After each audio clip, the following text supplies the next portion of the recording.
আসসালামু আলাইকুম। আশা করি সবাই ভালো আছেন, সুস্থ আছেন এবং অবশ্যই নিরাপদে আছেন।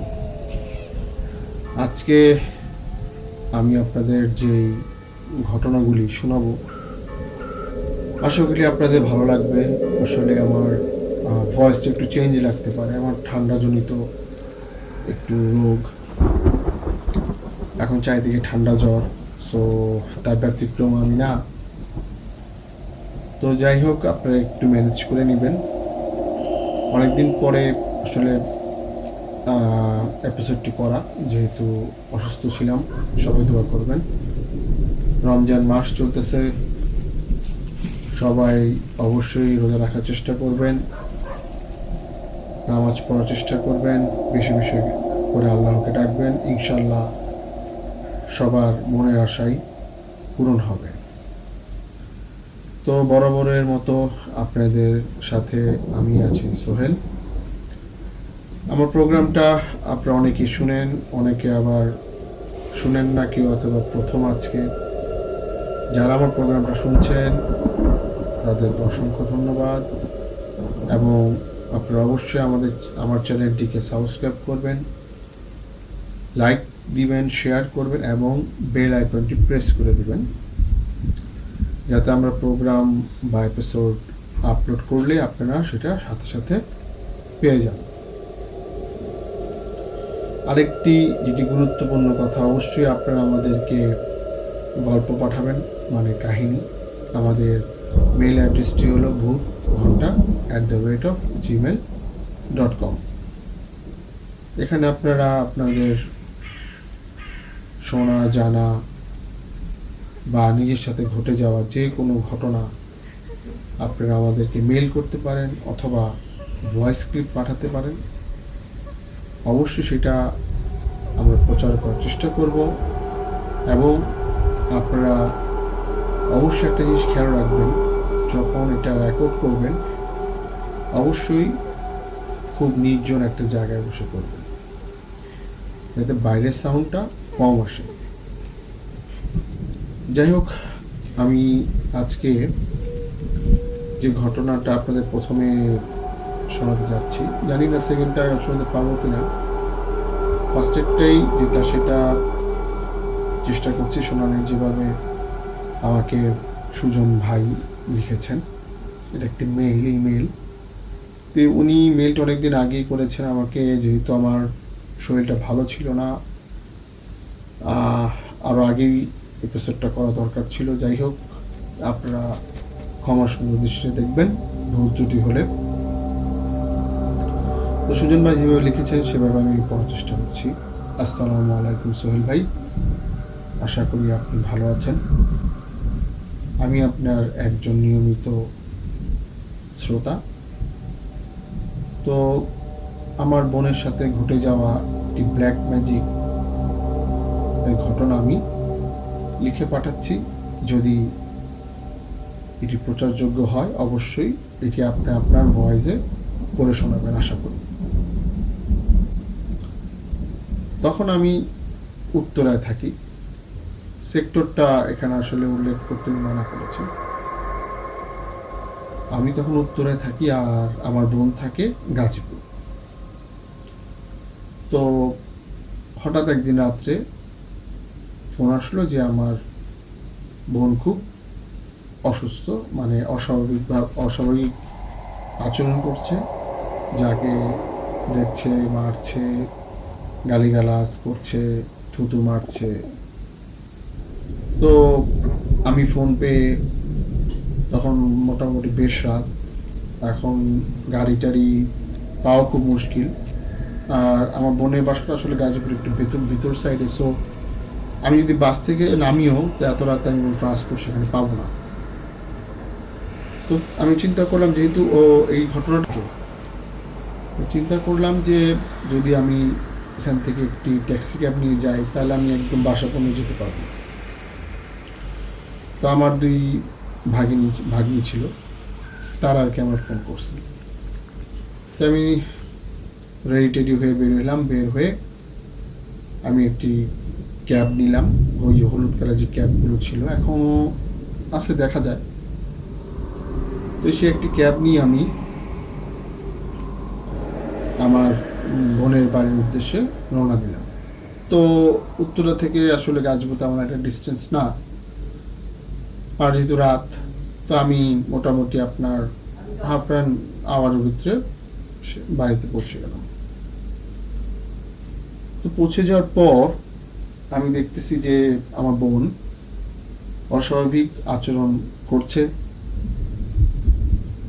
আমি যাওয়ার পর আমার সাথেও প্লাস গালিগালাজ করতেছে, প্লাস থুতু মারতেছে বারবার। তো হঠাৎ এরকম হইল, আমি আমার ভাগ্নিদেরকে জিজ্ঞেস করলাম।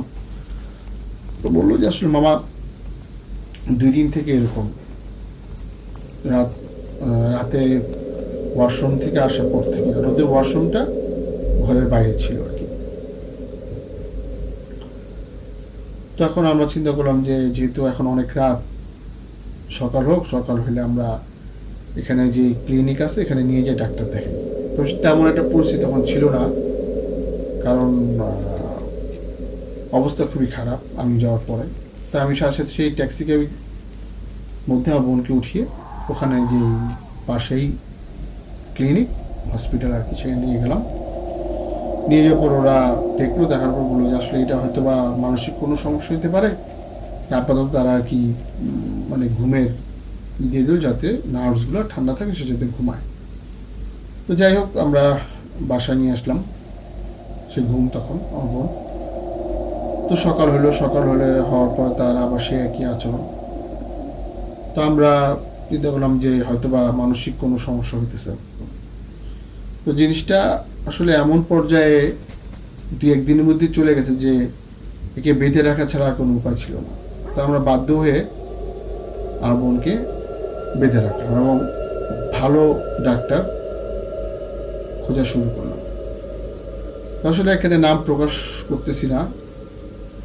আমরা সেদিনই আপনার মানে পরের দিন আমরা বিকেলবেলা বাংলা মোটর এক ডাক্তার আছে, উনি মানে মাথার ডাক্তার, তো অনেক কষ্ট করে এখান পর্যন্ত নিয়ে আসলাম।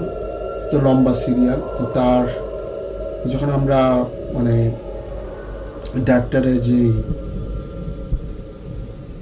ক্যাবিনটা থাকে, যখন ঢুকলাম দেখলাম অনেক মানুষ সিরিয়াল। তো আমার বোনের আচরণ দেখে ডাক্তার বাইরের হইচই শুনতে পেয়ে বললো যে বাইরের এই রুগীটাকে পাঠাও আগে। তো আমরা আমার বোনকে নিয়ে গেলাম ডাক্তারের সামনে। তো ডাক্তার বসাটা উনি আসলে অভিজ্ঞ মানুষ, তো কিছুক্ষণ দেখার পর আসলে বললো যে দেখেন, আর মনে হয় এটা মানে কোনো ব্রেনে কোনো সমস্যা না, এটা হয়তো বা অন্য কোনো সমস্যা। আপনারা যেহেতু মুসলমান, আপনারা অবশ্যই কোনো হুজুরকে দেখান, আর আমি আপাতত কিছু ওষুধ দিতেছি যাতে উনি মানে কন্ট্রোলে থাকে, মাথাটা যেন ঠান্ডা থাকে। উনি ওষুধ দিয়ে দিল, আমরা ওখান থেকে চলে আসার পরে কিন্তু যতক্ষণ ওষুধ খায় ততক্ষণ সে নর্মাল ঘুমায়, তারপর আবার তার অ্যাজ ওয়েল আগের মতো করে সবাইকে থুতু মারে, হ্যাঁ, চিল্লাচিল্লি করে, গালিগালাজ করে, এই অবস্থা চলতেছে 2 দিন ধরে। তো আমরা পাশেই এক ইমাম সাহেবকে গিয়ে সব কিছু বললাম। তো উনি এসে দেখলেন, দেখার পর উনি বললেন যে আসলে এই জিনিসটা তো মনে হইতেছে অনেক পাওয়ারফুল একটা জিনিস, এটা কারো দ্বারা করা হয়েছে, এতটুকু পর্যন্ত সে বলতে পারতেছে, কিন্তু এরপরে আর উনি কিছু বলতে পারতেছে না। উনি বললো যে দেখেন, আমি একজন ঠিকানা আপনাকে বলি, যদি ওনার মাধ্যমে করতে পারেন তাহলে সবচেয়ে ভালো হয়। ওনার ঠিকানা দিল, উনি হয়েছে ব্রাহ্মণবাড়িয়ার, এবং ওনার সাথে যখন ফোনে যোগাযোগ করা হইলো, উনি বললো ঠিক আছে, এটা আমি করে দিব। উনি একটা টাকা চাইলো এই বিনিময়ে, 100% হবে। তো যাই হোক, উনি গাজীপুরে আসলেন, আসার পরে আমার বোনকে দেখলেন। দেখার পর উনি বলতেছে যে ওনার উপরে জিন চালান করে দিয়ে বন্দি করে দেওয়া হয়েছে, মানে এই জিনটাকে ছাড়াইতে হলে এটার আরেকটা বাসস্থান আপনাকে করে দিতে হবে, মানে থাকার জায়গা। এছাড়া এই জিন আপনি ছাড়াইতে পারবেন না, সম্ভব না। তো তাহলে কি করতে হবে? তো উনি বললো, দেখেন আমি তো আসলে ওই জিন ছাড়ানো পর্যন্ত আমি পারি, কিন্তু ওই যে বন্দি জিনটা, যাকে আলাদা একটা বাসস্থান বা আলাদা একটা জায়গায় দিতে হবে, সেটা আমার দ্বারা সম্ভব না। তো এটা শোনার পরে আসলে আমরা সব হতাশ হয়ে গেলাম, তাহলে এখন কি করা যায়? এরকম উনি বলতেছে, যদি এইটা হইতো তাহলে আমি জিন বন্দি করে আপনারা হয়তো বা কোনো নদীতে বা সাগরে ফালাই দিয়ে আসতেন বোতলটা, সেটা হয়তো বা অনেক করা যায়। কিন্তু এটা বন্দি জিন, এটা কে অন্য একটা বাসস্থান আপনি যদি না দেন বা থাকার এটা না করে দেন, মানে যেখানে সে থাকতে পারবে, এছাড়া এটা ছাড়ানো কোনোভাবে সম্ভব না। এটা দিনকে দিন বাড়তেই থাকবে। এইটা যে চালান করছে সেটা আপনাদেরই পরিচিত কেউ, ব্ল্যাক ম্যাজিকের মাধ্যমে এটা আপনার বোনের উপরে চালান করা হয়েছে। তো যাই হোক, সেই যে যাকে ব্রাহ্মণবাড়ি থেকে আনা হয়েছে, সে তার সাথে মানে আমার বোনের সাথে কথা বলছে ঠিকই, সে এতটুকু পর্যন্ত আর কি শিওর হতে পারছে। তো উনি বলল যে, দেখেন এরকম অনেকেই আছে যারা এই বন্দি জিন আলাদা একটা, কেউ হয়তো বা মাদ্রাসায় একটা, অনেকেই অনেক জিন তো মাদ্রাসা লেখাপড়া করে, তাদের সাথে দিয়ে দেয়, হয়তো বা একটা অন্য জায়গায় অন্য ওনার পালিত জিনিস সাথে রাখে। তো এরকম যারা আরও অভিজ্ঞ মানুষ আছে আমার থেকে, তাদেরকে আপনারা একটু খোঁজ করেন, ইনশাল্লাহ আপনারা পেয়ে যাবেন। তো এদিকে তো আপনার দিনকে দিন এই থুতু মারা রোগটা বেড়ে চলতেছে। তো এলাকার মানুষজন তখন আপনার একটু ফেরা, কারণ যেই যায় তাকে গালিগালাজ করে, থুতু মারে। আর যদি হাত খোলা থাকে তাহলে তো তাকে খামচিয়ে দেয়, মাইট দিয়ে দেয়। তো এইগুলো এলাকার মানুষজন একটা ডিস্টার্ব। তখন আমরা চিন্তা করলাম যে যেভাবে হোক এই জিনিসটাকে আমাদের যত তাড়াতাড়ি সম্ভব সমাধান করতে হবে। তা আমরা এক হুজুরের সন্ধান পেলাম। সেই হুজুরটা হলো আপনার চট্টগ্রামে। তো চট্টগ্রামে আমার বোনকে নিয়ে যেতে হবে ওখানে, উনি তো আসা সম্ভব না, অনেক বয়স্ক বুজুর্গ একজন লোক। তো আমরা আর লেট না করে আমি, আমার দুই ভাগ্নি এবং আমার বোন, আমরা রওনা দিলাম চট্টগ্রামের উদ্দেশ্যে। এখানে একটা কথা বলা হয়নি যে আমার যে দুলাভাই, উনি আবার বাইরে থাকেন আর কি। তো যাই হোক, আমরা পরের দিন, মানে যেদিন খোঁজ পেলাম পরের দিন রওনা দিলাম। তো রওনা দেওয়ার পরে আমরা ওই জায়গায় মোটামুটি আমরা সন্ধ্যার ভিতরে পৌঁছে গেলাম। যাওয়ার পর তো দেখলাম যে সেই, মানে যার কাছে আমরা চিকিৎসা নেওয়ার জন্য গেলাম, ওখানে প্রচুর লোক। তো আমাদের সিরিয়াল অনুযায়ী তারপর যাওয়া লাগবে। তো যেহেতু আমরা অনেক দূর থেকে ওখানে গেছি, ওনাদের অনেক রিকোয়েস্ট করে কয়েকজনের আগে একটু যাওয়ার পারমিশন পেলাম।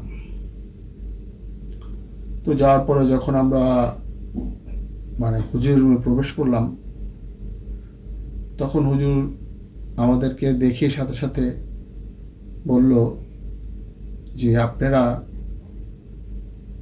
অনেক দেরি করে ফেলছেন, তারপর আমি চেষ্টা করব জিনিসটাকে সমাধান দেওয়ার, আপনারা বসেন। তো আমরা বসলাম। বসার পরে উনি ওনার যে মানে কাজ, রিচুয়াল আমাদের, সেগুলা শুরু করলো। এবং সে বলল যে আপনাদের যে বলছে যে বন্দি জিন, ওনার কথাটা সত্যি, ওনার উপরে জিন চালান করে দিয়ে বন্দি করে দেওয়া হয়েছে। তো এখন আমি এটাকে আমার যে মাদ্রাসায় যেই ওনার আবার একটা মাদ্রাসা আছে ওখানে, যে জিনের বাচ্চারা বা যে জিনরা লেখাপড়া করে তাদের সাথে আমি ওকে ম্যাচ করে দেওয়ার চেষ্টা করব যদি পসিবল হয়। এটা অনেক দিন হয়ে গেছে তো, আর যদি না হয় সেটা তো আমি জানিয়ে দিব। তো বললো যে আপনারা আজকের দিনটাই করে কালকে আবার আমার সাথে দেখা করেন। তো উনি কিছু জিনিসপত্র দিয়ে দিল, ও কিছু আপনার মেডিসিনের মতো আর কি, আসলে দেখতেও আজব ধরনের ছিল কালারগুলো ওগুলার। তো ওগুলা খাওয়া দাওয়ার পরে একদম চুপচাপ, এখন আর কাউকে থুতুও মারে না, গালিগালাজও করে না। তো যাই হোক, সেদিন আমরা কোনো রকম আশেপাশে হোটেলে কাটাইয়ে পরের দিন তার সাথে দেখা করলাম। করার পরে উনি ওনার রিচুয়াল অনুযায়ী কাজ করলো প্রায় অনেকক্ষণ, ঘন্টাখানেক তো হবেই। তো তারপরে আমার বোন পুরোই সুস্থ।